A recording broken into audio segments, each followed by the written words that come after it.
Students, welcome to my YouTube channel engineers staff. और आज के वीडियो में हम कंप्यूटर अवेयरनेस से रिलेटेड कुछ क्वेश्चन देखने वाले हैं जो आपके गवर्नमेंट एग्जाम में पूछे गए हैं या फिर पूछे जा सकते हैं। ठीक है, तो मैंने ऐसे ही क्वेश्चन रखे हैं जो आपके एग्जाम्स के पर्सपेक्टिव से इंपॉर्टेंट है। तो चलिए स्टार्ट करते हैं। सबसे पहला क्वेश्चन कि अ CPU कंटेन्स, पहला क्वेश्चन है इनमें से कौन सा ऐसा पार्ट है जो आपके CPU का जिससे आपका CPU मिलके बना हुआ है। तो सबसे पहला card reader and printing devices, analytical engine and control unit and ALU and card reader. तो इसका सही जवाब क्या है?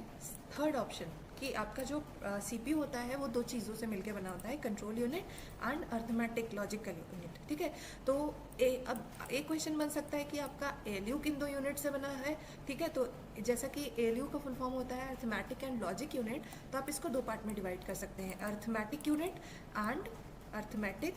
And logical unit. ठीक है, अब ये अलग अलग लिखने का क्या मतलब है? जो अर्थमेटिक यूनिट होता है ये जो है न्यूमेरिक डेटा से डील करता है या न्यूमेरिक डेटा की प्रोसेसिंग के लिए अर्थमेटिक यूनिट को यूज़ करते हैं। और लॉजिकल प्रोसेसिंग कहाँ पे अप्लाई होती है? लॉजिकल यूनिट कहाँ पे काम करता है? जहाँ पे आपके पास नॉन न्यूमेरिक डेटा हो, अल्फा न्यूमेरिक डेटा हो या फिर अल्फ़ाबेट के फॉर्म में हो, स्पेशल सिंबल हो, वहाँ पे हम लॉजिकल ऑपरेशंस को परफॉर्म करते हैं। ठीक है, तो और एक क्वेश्चन बन सकता है कि आपके कंप्यूटर के क्या कंपोनेंट्स हैं। तो कंप्यूटर के लिए आपके पास इनपुट डिवाइस, आउटपुट डिवाइस, या आप कह सकते हैं input unit, output unit, memory unit and CPU। ये सारे आपके किसके पार्ट हैं? कंप्यूटर के। ठीक है, चलिए अब हम आगे बढ़ते हैं नेक्स्ट क्वेश्चन पे। Is a combination of hardware and software that facilitate the sharing of information between the computing devices. तो इनमें से कौन सा ऑप्शन ऐसा है जो इंफॉर्मेशन शेयरिंग को प्रोवाइड करता है and which is also the combination of hardware and software. ठीक है, तो पहली चीज़ तो ये सोचो कि इंफॉर्मेशन को शेयर करने के लिए आप क्या करते हैं? आप इंटरनेट यूज़ करते हैं, भाई आपको ईमेल करना है, डेटा शेयर करना है, ठीक है, व्हाट्सएप करना है, तो आपको क्या इंटरनेट चाहिए। ठीक है, तो क्या सिर्फ पेरिफेरल का यूज़ करके डेटा को शेयर कर सकते हैं? नहीं, तो ये ऑप्शन हट गया। एक्सपेंशन बोर्ड का यूज़ करके क्या हम डेटा को शेयर कर सकते हैं? नो।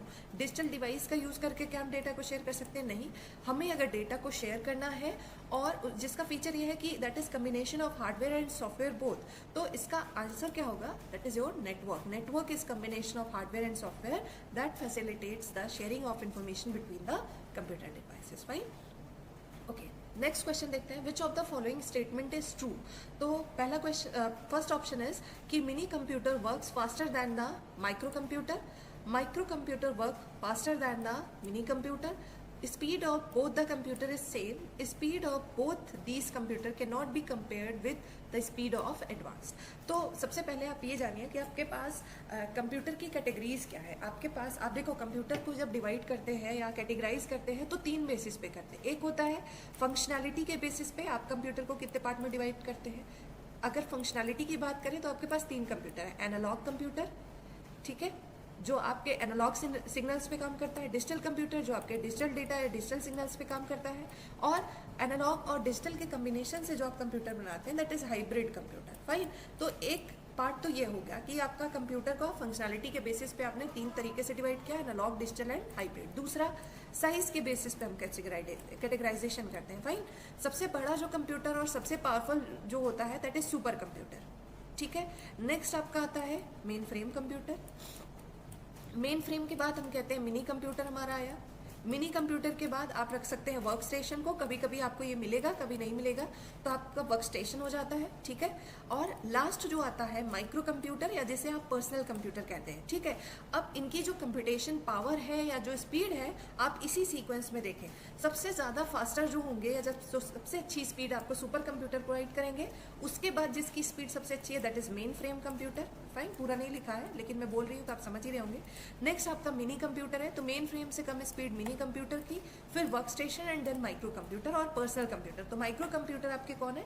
Personal computer. तो मेरे ख्याल से इतने के बाद आपको जवाब पता चल गया होगा कि micro computers work faster than mini computer. No, mini computer works faster than the micro computer. तो फर्स्ट ऑप्शन इज करेक्ट है, तो पहला ऑप्शन आपका यहाँ पे करेक्ट हो जाता है। एक और कैटेगराइजेशन है, आप यूजेज के बेसिस पे या पर्पस के बेसिस पे भी आप कंप्यूटर को कैटेगराइज कर सकते हैं। यूजेज के बेसिस पे आपका क्या होगा कि जनरल पर्पस, ठीक है, general purpose computer and special purpose computer. तो ये आप कंप्यूटर को अलग अलग तरीके से कैटेगराइज कर सकते हैं, राइट। तो you organise the file by storing them in, options क्या क्या है, archive, folder, index and list, ठीक है। आप जो है अपनी फाइल्स को कैसे ऑर्गेनाइज करते हैं, ठीक है। तो आप अगर कंप्यूटर से इंटरेक्ट करते हैं तो ऑब्वियसली मुझे पता है आपको इसका आंसर पता होगा, आप कैसे ऑर्गेनाइज करते हैं, bye storing them in the folders, fine. आप उसकी इंडेक्सिंग वगैरह नहीं क्रिएट करते, हमें पता है कि ये हमारा कंपटीशन से रिलेटेड है, हमारे नोट्स हैं, हम उसे एक फोल्डर में रख देते हैं, कंपटीशन से रिलेटेड वीडियो है, स्टडी मटेरियल करके हम एक फोल्डर बना लेते हैं। तो हम फाइल्स को ऑर्गेनाइज करने के लिए फोल्डर का यूज करते हैं, ठीक है। ओके, नेक्स्ट क्वेश्चन, हैकर्स क्या होते हैं या क्या काम करते हैं, उसके बेसिस पे आपके पास ये क्वेश्चन है। बहुत ही सिंपल मैंने क्वेश्चन उठाए हैं। तो hackers all have the same motive, पहला ऑप्शन है हैकर्स के लिए। Second, break into other people's computer, दूसरे लोगों के कंप्यूटर्स को ब्रेक करके उनको एक्सेस करते हैं।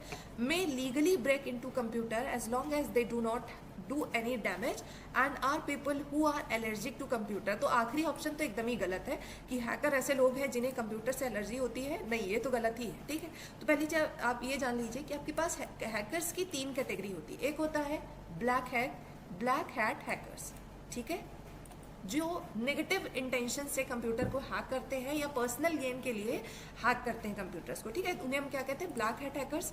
इसके बाद आपके पास आते हैं व्हाइट हैट हैकर्स, जो किसी अच्छे काम के लिए या फिर कुछ जैसे कुछ क्राइम एक्टिविटीज होती है तो देखते होंगे, अगर आपने मूवी या सीआईडी वगैरह देखते हैं तो वहाँ पे हैकर्स किसी के सिस्टम को या फोन को हैक करने की कोशिश करते हैं। तो उनका पर्पस क्या होता है, किसी पॉजिटिव इंटेंशन से क्या करते हैं, व्हाइट हैट हैकर्स जो है वो सिस्टम को हैक करते हैं, ठीक है। पॉजिटिव मोटिव होगा या कंप्यूटर अपने ही सिस्टम को या अपने ही ऑर्गेनाइजेशन के कंप्यूटर को हैक करते हैं ताकि सिक्योरिटी चेक कर सके कि हमारा कंप्यूटर कितना सिक्योर है। तो ये हमारे व्हाइट हैट हैकर्स हो जाएंगे जो किसी को नुकसान नहीं पहुंचाएंगे, ठीक है, पॉजिटिव मोटिव होगा। ग्रे हैट हैकर्स क्या होते हैं, जिन्होंने कंप्यूटर को हैक कर लिया पर उनका इंटेंशन नहीं था किसी को नुकसान पहुंचाना या कुछ करना, अनइंटेंशनली जो हैकिंग परफॉर्म हो गई, वो आपके किस कैटेगरी में आएंगे, ग्रे हैट हैकर्स की कैटेगरी में आएंगे। तो फिलहाल यहाँ पे कोई स्पेसिफिक कैटेगरी की बात नहीं हुई है, सिर्फ हैकर्स की बात हुई है। तो इसके लिए हम क्या कहेंगे, hackers break into other people computer, चाहे जिस कैटेगरी का हैकर हो वो किसी और के कंप्यूटर को एक्सेस कर रहा है, ठीक है। अगर हम कहते हैं व्हाइट हैट हैकर्स की बात हो रही होती है तो हम कहते हैं कि जिनका कोई नेगेटिव इंटेंशन नहीं है वो हमारे व्हाइट हैट हैकर्स है, ठीक है। तो स्पेसिफिक हैकर टाइप की बात नहीं है, सिर्फ हैकर की बात है। तो hacker break into other people computer, fine. अब हम आते हैं नेक्स्ट क्वेश्चन पे, what is embedded system. Embedded system क्या होते हैं, the program which arrive by being wrapped into box, the program which is permanent part of computer, the program which is part of big computer and software system that control the machine. तो obviously last option is correct. तो embedded system आप ये समझिए कि ऐसे softwares जो आपके machines वगैरह को ऑपरेट करने के लिए यूज किए जाते हैं। जैसे आपके पास आजकल ऑटोमेटिक एसी आ रहा है कि इतना टेम्परेचर हुआ, तो एसी क्या है, एसी क्या है, एक मशीन है, ठीक है। वॉशिंग मशीन आपके पास ऑटोमेटिक है, तो उसमें भी कुछ इंटरनल प्रोग्रामिंग हुई होगी, कोई सॉफ्टवेयर होगा उसको कंट्रोल करने के लिए, ठीक है। फैंस भी ऑटोमेटिक आ रहे हैं, एसी। तो इन सबको ऑटोमेट करने के लिए बैकग्राउंड में एक सॉफ्टवेयर यूज किया जा रहा होगा कि भाई अगर इतना टेम्परेचर हो तो एसी जो है इसका टेम्परेचर इतना हो जाना चाहिए, या फिर अगर किसी पर्टिकुलर टेम्परेचर के बाद घट जाए या बढ़ जाए, इस तरह की सेटिंग्स होती है। तो ये आपका बैकग्राउंड में एक सॉफ्टवेयर काम कर रहा होता है। तो ऐसे सॉफ्टवेयर जो किसी मशीन को ऑपरेट कराने के लिए यूज किए जा रहे हैं, किसी स्पेसिफिक मशीन के लिए डिजाइन किए गए हों, जैसे आपके पास वॉशिंग मशीन हुई या रेफ्रिजरेटर में जो सॉफ्टवेयर यूज किए जाते हैं उसको ऑटोमेटिक बनाने के लिए, या जो एसी है या डिफरेंट जो होम एप्लियंसेस है उनको ऑटोमेट करने के लिए जो भी आप सॉफ्टवेयर या कंप्यूटर उसमें इंटरनली यूज कर रहे हैं, उन्हें हम क्या कहते हैं, एम्बेडेड सिस्टम कहते हैं। So option D is correct, fine. चलिए next, when a file is saved for the first time, जब आप पहली बार किसी फाइल को सेव करते हैं तो क्या होता है, a copy is created automatically, a copy is automatically printed, no, क्या अपने आप प्रिंट हो जाता है, नहीं। It must be given a name to identify it, इसको आपको एक नेम देना पड़ता है ताकि आप इसे आइडेंटिफाई कर सकें। It does not need a name, गलत।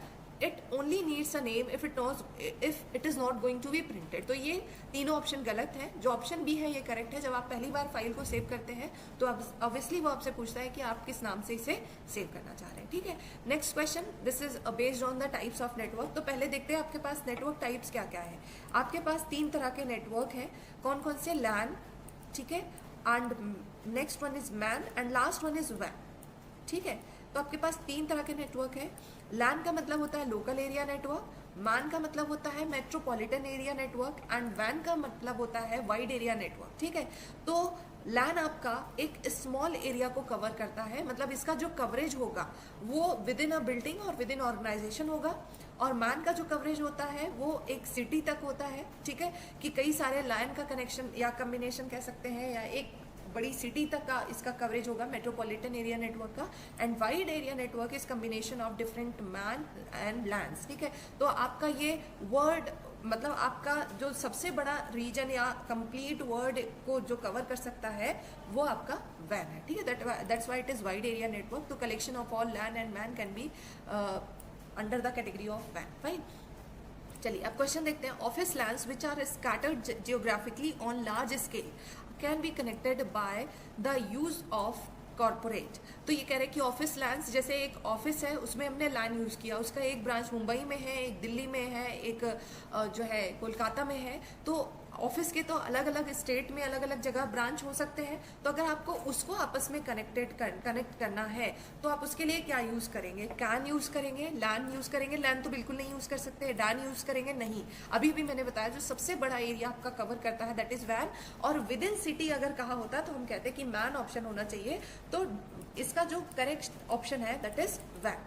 ठीक है, और अगर कहता कि एक सिटी में कई सारे ऑफिसेज हैं, हम उन्हें कनेक्ट करना चाहते हैं, तो हमारा आंसर हो जाता man, that is metropolitan area network. क्योंकि विद इन सिटी आपको अगर कवरेज चाहिए तो उसके लिए कौन सा टाइप नेटवर्क यूज करते हैं? मैन। राइट, चलिए next, what does DMA stands for? DMA का फुल फॉर्म क्या होता है? तो डीएमए का फुल फॉर्म होता है direct memory access. Option number B is correct. ठीक है, and MIS is design to provide information needed for effective decision making. तो MIS का पहली चीज फुल फॉर्म क्या होता है? MIS का फुल फॉर्म होता है मैनेजमेंट इंफॉर्मेशन शॉर्ट में लिख रही हूँ, इंफॉर्मेशन सिस्टम। ठीक है, अब आपको क्वेश्चन में ही आंसर आपको समझ में आ जाना चाहिए कि MIS एक सॉफ्टवेयर है जिसको किसके लिए डिजाइन किया जाता है? डिसीजन मेकिंग के लिए। तो पहले ये सोचो कि किसी भी ऑर्गेनाइजेशन में जो डिसीजन मेकिंग का काम होता है वो करता कौन है? क्या कोई कंज्यूमर करता है? बिल्कुल नहीं। वर्कर करता है? नहीं। फोरमैन करता है? नहीं। तो डिसीजन मेकिंग का काम किसका होता है? मैनेजर का। तो ऑब्वियसली जो MIS डिजाइन किया गया है इंफॉर्मेशन प्रोवाइड करने के लिए, उसको कौन यूज करेगा? मैनेजर। ठीक है, और वही उसको यूज करके डिसीजंस को प्रिपेयर करेगा या डिसीजन लेगा। फाइन, तो MIS किसके लिए बनाया गया है? मैनेजर्स के लिए। फाइन, चलिए नेक्स्ट क्वेश्चन फुल फॉर्म पे है। तो आस्काई का फुल फॉर्म कई बार नेट एग्जाम में या कई सारे कॉम्पिटिटिव एग्जाम में पूछा गया है। तो आस्काई का फुल फॉर्म क्या है? आस्काई का फुल फॉर्म होता है American standard code for information interchange. ठीक है, तो ऑप्शन सी इज करेक्ट है। तो आस्काई का फुल फॉर्म क्या हुआ? American standard code for information exchange. Confuse मत होना, ये जो ऑप्शन डी है देखो ये कंफ्यूज करा है। American standard code for interchange information, no, option C is correct, information interchange. ठीक है, तो ऑप्शन सी यहाँ पे सही हो जाएगा। तो आपका नेक्स्ट क्वेश्चन है और that is based on the generation of computer. तो chief component of first generation computer was, जो आपका फर्स्ट जनरेशन कंप्यूटर था इसको क्या यूज करके बनाया गया था? तो पहले एक ओवरव्यू ले ले कि आपके पास 5 जनरेशन हम कंसीडर करते हैं कि there are 5 generation of computer. और इसके रिगार्डिंग आपको वीडियो मैंने एक प्रोवाइड किया है जनरेशन ऑफ कंप्यूटर, आप उसको देख सकते हैं। एक पूरा प्लेलिस्ट है जिसमें मैंने जो भी आपके कॉम्पिटिटिव एग्जाम्स में जितना पोर्शन पूछा जाता है वो मैंने एक प्लेलिस्ट में बनाया है, computer awareness for the government examinations. तो आप वहाँ पे जाके सारी चीज़ें देख सकते हैं। बहरहाल हम कंटिन्यू करते हैं। आपके generation of computer 5 generation. First generation का जो मेन कंपोनेंट था, फर्स्ट जनरेशन का जो मेन कंपोनेंट था दैट वाज वैक्यूम ट्यूब्स। ठीक है, वैक्यूम ट्यूब्स। तो नेक्स्ट जो सेकेंड जनरेशन आया, सेकेंड जनरेशन का जो मेन कंपोनेंट था वो था आपका ट्रांजिस्टर। सेकेंड जनरेशन के लिए क्या यूज किया गया था? ट्रांजिस्टर। थर्ड जनरेशन के लिए क्या यूज किया गया? थर्ड जनरेशन में IC को यूज किया गया, दैट इज इंटीग्रेटेड सर्किट। और जो आपका फोर्थ जनरेशन था, ठीक है, फोर्थ जनरेशन में माइक्रो प्रोसेसर को यूज किया गया जिसे हम यूपी से रिप्रेजेंट करते हैं। तो फोर्थ जनरेशन में हमने किसको यूज किया था? फोर्थ वन में माइक्रो प्रोसेसर। और जो फिफ्थ जनरेशन है, फिफ्थ जनरेशन किसका है? Fifth generation artificial intelligence. ठीक है, फिफ्थ जनरेशन किसका है? आर्टिफिशियल इंटेलिजेंस का, ठीक है। तो आपको ऑप्शंस भी ऐसे दिए हुए हैं। ट्रांजिस्टर को सेकेंड जनरेशन में यूज किया गया, वैक्यूम ट्यूब को फर्स्ट जनरेशन में यूज किया गया, आईसी को थर्ड जनरेशन में यूज किया गया, and none of the above. तो सही आंसर अभी तक आपने गेस कर लिया होगा। So vacuum tubes and valves were used in the first generation computers. Fine. Next, EEPROM stands for, EEPROM का फुल फॉर्म क्या है? तो आपके पास रोम की क्या कैटेगरीज है, पहले ये जानिए। रोम का क्या कैटेगरी है? पीरोम मतलब प्रोग्रामेबल रोम, ठीक है। EEPROM का फुल फॉर्म होता है इरेजेबल प्रोग्रामेबल रोम, ठीक है। एंड इसके बाद आपका आता है नेक्स्ट EEPROM, तो इलेक्ट्रिकली इरेजेबल एंड प्रोग्रामेबल रोम, ठीक है। तो आप ऑप्शन देख लीजिए कौन सा वाला सही है। इलेक्ट्रॉनिक इरेजेबल नहीं, ये कंफ्यूज करने के लिए। Electrically erasable programmable read only memory, this option is correct. तो इस क्वेश्चन के लिए आपका ऑप्शन ए करेक्ट है, ठीक है। Micro processors as switching device are used for which generation computer? तो अभी मैंने आपको चारों जनरेशन्स के बारे में, 5 जनरेशन्स के बारे में बताया कि कहाँ पे आपका कौन सा मेन कंपोनेंट है। तो ऑब्वियसली आपको पता होगा कि 4th जनरेशन में जो मेन कंपोनेंट था that was micro processor. Fine. Next, who invented the high level language C? तो आपका सी एक बहुत ही पॉपुलर लैंग्वेज है, आप लोगों को हो सकता है थोड़ा बहुत आइडिया हो, but if you don't know तो आई एम टेलिंग यू कि जो आपका सी लैंग्वेज है इसको किसने बनाया था? डेनिस रिची ने, ठीक है। तो इसको डेनिस रिची ने बनाया था। Human beings are referred as homo sapiens. आप लोगों ने सुना होगा कि होमोसेपियंस का जो वैज्ञानिक नाम है वो क्या है? ह्यूमन बींग्स का वैज्ञानिक नाम होमोसेपियंस है।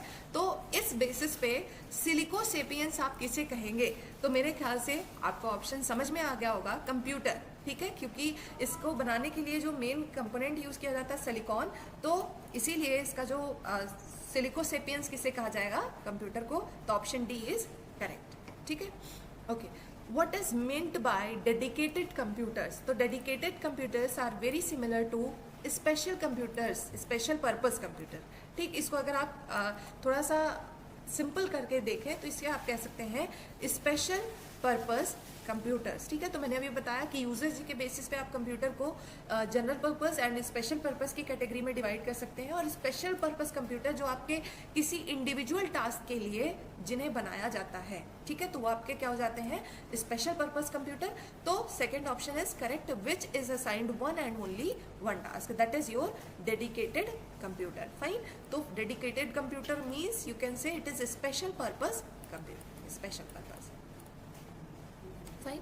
चलिए नेक्स्ट आते हैं, a self replicating program similar to virus. तो आप कई बार आपको वायरस एंड वॉर्म ये दोनों आपको बहुत बार एक साथ देखने को मिलेंगे। तो वायरस एंड वॉर्म के जो फीचर्स हैं वो बहुत ज़्यादा मिलते जुलते हैं, ठीक है। तो क्वेश्चन देख लेते हैं, self replicating program that is similar to virus. जितना जैसे इतना पढ़े आपके दिमाग में ख्याल आ जाना चाहिए कि वायरस के सिमिलर क्या है? वॉर्म है, ठीक है। Okay, which was taken from a 1970s science fiction novel by John Brunner entitled the shock wave rider is. तो इसका करेक्ट आंसर है वॉर्म। तो वायरस एंड वॉर्म दोनों में बहुत ज़्यादा सिमिलरिटी है, दोनों ही अपने आप को रेप्लिकेट करते हैं। दोनों में डिफरेंस क्या है? वायरस को एक्टिवेट होने के लिए एक इवेंट की ज़रूरत होती है, ठीक है। मतलब एक पर्टिकुलर इवेंट पे, जैसे वायरस आपके सिस्टम में आया तब तक वो एक्टिवेट नहीं होगा जब तक आप उस पर क्लिक ना करो। एक फाइल आई मेरे सिस्टम में, डाउनलोड हो गई, वायरस फाइल है, जब तक मैं उस पर क्लिक नहीं करूंगी तब तक आपका वायरस एक्टिवेट नहीं होगा, ना वो खुद को रेप्लिकेट करेगा। लेकिन वॉर्म क्या है? इसको खुद को रेप्लिकेट करने के लिए या इसको एक्टिवेट होने के लिए किसी भी क्लिक या किसी भी इवेंट की रिक्वायरमेंट नहीं है। ये अपने आप को तुरंत रेप्लिकेट करना शुरू कर देता है, that's why it is known as shockwave rider.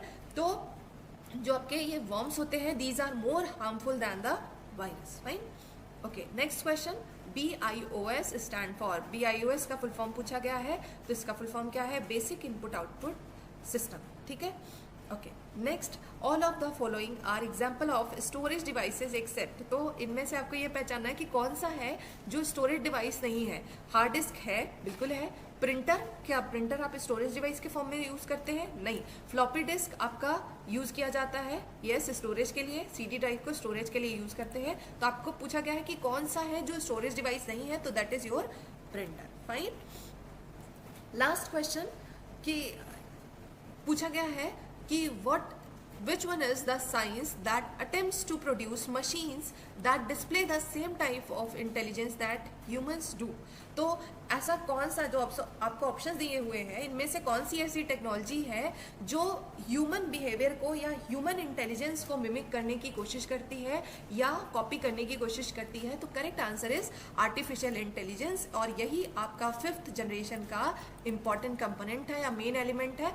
तो artificial intelligence tries to mimic the intelligence of human being, या फिर आप कह लीजिए कि हम ऐसे मशीन्स को डिजाइन करना चाहते हैं जिसके अंदर ह्यूमन बीइंग की इंटेलिजेंस हो। ठीक है, तो these are all the MCQs which can be asked in the government exam, जो आने वाले एग्जाम है उनमें पूछे जा सकते हैं। तो अगर आपको वीडियो पसंद आए तो आप जो है कमेंट करिएगा और अपने दोस्तों के साथ शेयर कीजिएगा, वीडियो को लाइक करिएगा। और thank you for watching, like share and subscribe. Thank you guys, bye bye, take care.